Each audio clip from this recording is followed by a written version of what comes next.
right? Bryce Duke. And now Where let's was go you yesterday? downstairs The with game. the Inter Miami manager, Phil Neville. You come in later. I came in.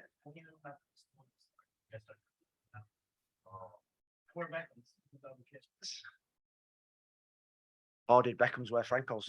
You know, maybe. Now we're joined by Inter Miami head coach Phil Neville. Evening, guys. I think it's been a good night. Our MLS2 side won 5-0 against Orlando MLS2 side, so that was a good start to the day.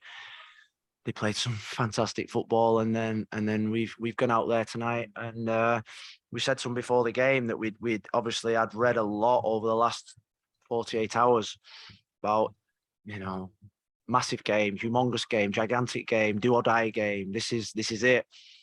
And I just told them that, is it as big as the New England game when we'd gone 6-7 games without a victory and people were questioning us? No. Was it as big as Columbus when there was a 2.5 hour delay, when it was do or die? No. And I told them that's what it's like playing for Inter Miami. Every game's a big game, and the journey that we're going on, there's going to be hopefully more big games. And we set out to attack. The team selection was to attack. The team selection was to get all the best attacking players on the pitch at the same time, knowing that they'd played on Sunday, knowing that they wanted this game postponed 2 months ago, 3 months ago, knowing full well that back then we would have had Gregory and Pozuelo, but don't worry, knowing full well that they would have had less rest. They lost a game on Sunday. Sometimes you get what you deserve in life, and I wanted to blitz them, and I thought that's what we did. I think the goal from Leo was world class, and some of our attacking play was sensational. And I'm proud of them, but this is just the start. We've got another big game Sunday, and I've told them I want a home playoff. That's the aim now. There's another big challenge in life. You cannot stand still. You stand still, people overtake you, and I've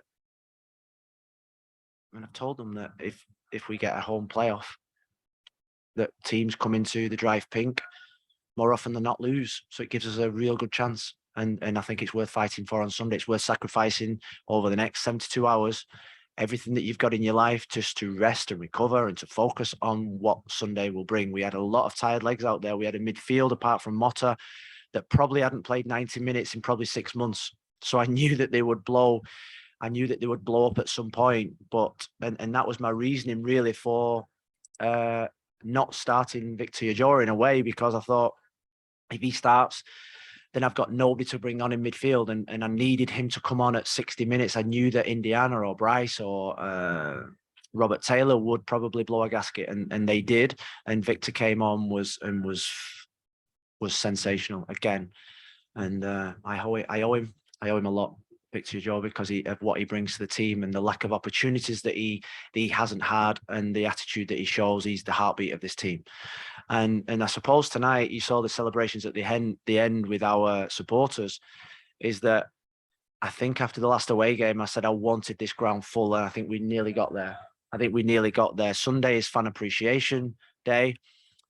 We're doing it for the heartbeat. We want the stadium full. The players deserve the stadium full. Inter Miami fans need to fill that stadium on Sunday and raise the roof and take us over the line. And it was nice, the celebrations with Jorge and Jose.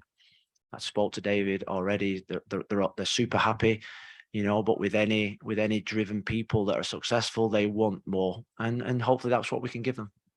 If you have a question, please raise your hand. We'll get started with Franco, then Ian. Phil, like you said, there's still plenty out there for you guys to do, still accomplish. But first off, massive congratulations to you, the staff, the group of players, everyone in the organization. You guys did something that many of us here did not think was possible. Many people outside and other. But I think that's pretty fair. I think that's pretty fair when you look at the performances over the last 2 years of the organization. And I think you'd have been more silly tipping us to get in the playoffs, rather. Anyway, sorry. It's okay. So when we spoke in preseason, we had the interview. You said one thing that for you personally is to prove people wrong. And you've done that with the team. The team has been criticized. You've been criticized, and you guys have accomplished something that not many people thought you could do. How does that feel? What does that do for you? But obviously, still knowing there's still more to do.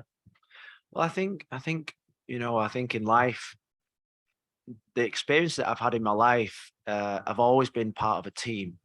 I don't play golf. I don't play tennis.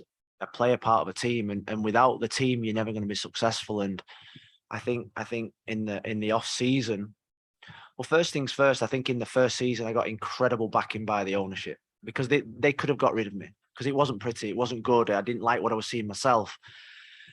But I think they had incredible belief in me and my staff and Chris. And I think what me and Chris did, we set out the vision that we wanted, and that was to rip the heart out of the team and bring in the players that we wanted. And you think about the achievement of those players, they've performed miracles, really. Sailor and Mabika, I call them first round draft picks. They're literally out of school, and Mabika's playing as good as any centre back in the league at this moment in time. Sailor probably is one of the best centre backs in the league, in my opinion. And how he's not in the team, I don't know, and he's not even been to see me to ask me why. So I think it's a team game. We've created a culture within the football club. We've recruited players and staff, performance staff. You think about the fitness of the team. You think about the psychology, the nutrition, the support staff that we've added. We've invested a lot of money. People might think we've not invested a lot in terms of playing, but we've invested more in the club. Our MLS2 side, we've invested in the young players coming through. We've invested in, and I suppose we've built a proper football club this year. And along the way, the start of the season was very difficult, and I go back to never once did the ownership wobble, and never once did I suppose me and Chris think that we were not heading in the right direction. We just needed a bit of time and trust. And we got that, and the players have just delivered. The players have been sensational, and I think the other day Gonzalo's press conference was probably one of the most emotional moments that I've had in football. And today they're all singing his name. He's virtually carrying the football club into the playoffs, and he's doing his job really well.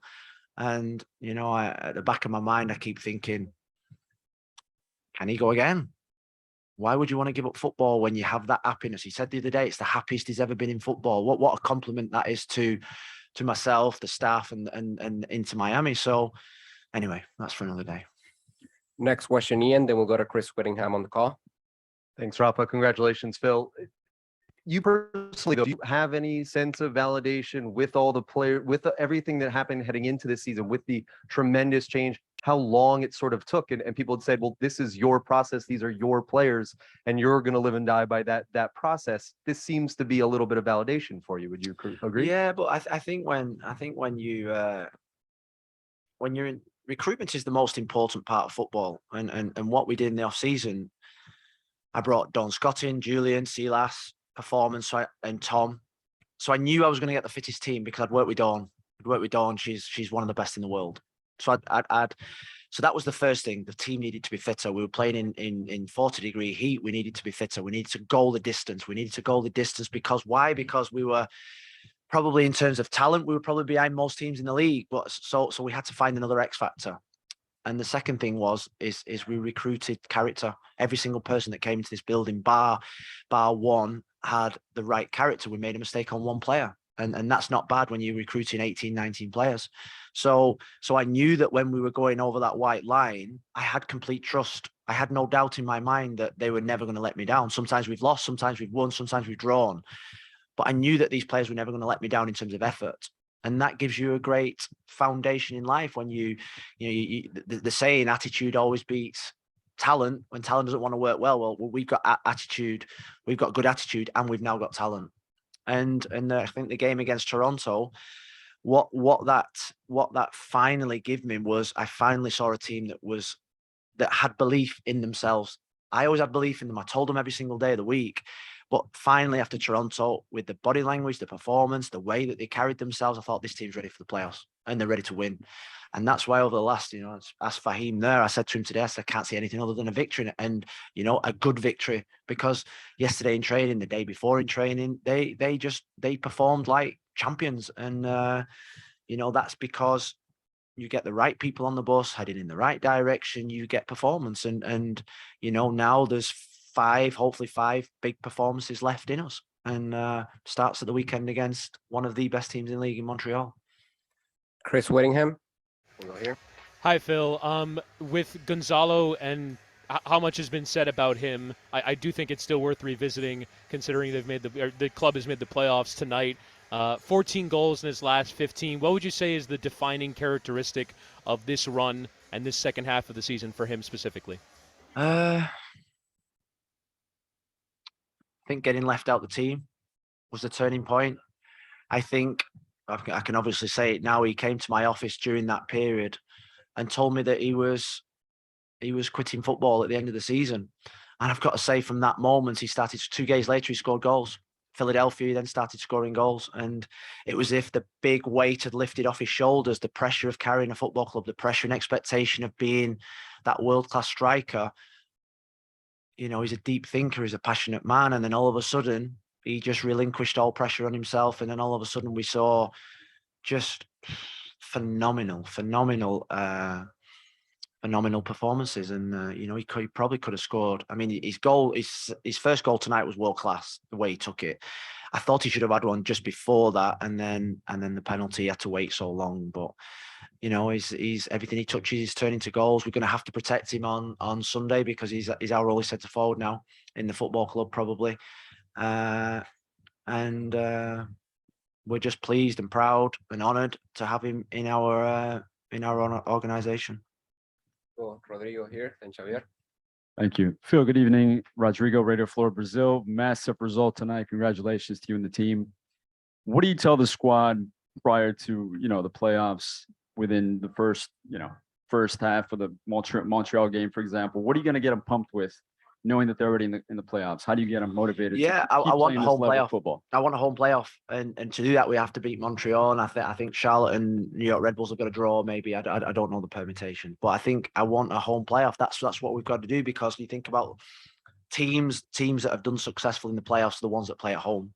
So that stacks heavily on our mind, and you know, the next 72 hours are going to be about recovery. In life, you cannot stop. In life, you cannot just say, "Well, the water's not going to run today. We'll water the plants in a couple of weeks' time," because in a couple of weeks' time you can't make it up. You see that. You see it. The teams that just switch off at this point in the season can never recover. And so we've just got to keep them on that level. We've got to keep them motivating them. We've got a full stadium hopefully on Sunday, and they have to perform for the fans. The families are coming. We're going to do a lap of appreciation with their children, and that has to be done after a victory and a good result. Oh yeah. Congratulations, Inter Miami's in the playoffs. I was one of the silly guys that early on thought this was possible, believe it or not. Franco knows that. My question to you is, can this team make a miracle happen? Because you guys are on a winning streak, playing as good as anybody in the league right now. Why not Inter Miami? Yeah, I'd say that we're the most informed team in the league. 4 wins out of 4, I think. Is that right? Yeah, 4 wins out of 4. I see no reason. We've overcome bigger obstacles than this. That's for sure. We've overcome so much this year. People writing us off, people questioning us, doubts from outside and some from within. And they've just kept going. And I see no reason why this team should stop now. They're on the brink of something really special. Tonight was nice, but it wasn't special, because I think I said it in my press conference the other day that at the end of the day, at the end of the season, or in 5-6 years' time, nobody will remember what you did if you got knocked out the first round of the playoffs. People will remember the team that gets to the final and win. And that's my expectation. That is my expectation. When we played New England and we'd not won for 5-6 games, I told them I wanted to win the league. That was the expectation that I had. That was the expectation of David, Jorge, and Jose. Win the league. And yes, we can celebrate tonight. Yes, we can be happy tonight, but we've done absolutely nothing yet. We're going to go to the call with Michelle Kaufman. Hey, Phil, congratulations. Michelle, we miss you. Sorry I can't be there, but I watched all the celebrations on TV. We have David Wilson there for the Miami Herald doing a great job. But I did have one question. After Gonzalo scored to make it 2-0, you ran over and hugged Chris Henderson. What were you thinking at that moment? What were you feeling at that moment? Well, we've been through a lot together. we've been through a lot together, and we've shared the highs and the lows, and when you have the relationship that we have, I think it's nice to celebrate. I think if you saw the third and the fourth goal, I think Jose got a bear hug, Jorge got a bear hug, my wife got one. I think towards the end, you know, that's the type of person I am, and I'm an emotional person. I like to celebrate goals. It was something that I was told from day one. If you can't celebrate a goal, then don't be in football. So we've been through a lot together, and hopefully there's more to come in the future. And we have a really good relationship, Michelle, and we have a level of trust. And like I say, we've got a football club now that does things together. It's not just me and Chris. It's Nikki, it's Megan, it's Mark Prezant, it's Jason, it's Mark, it's Seba, it's the whole team. When we sign a player, it has to go through 6-7 players. It's so thorough, and that's why we don't get many wrong. Thank you, coach. That was like a life story. Wow. Thanks, guys.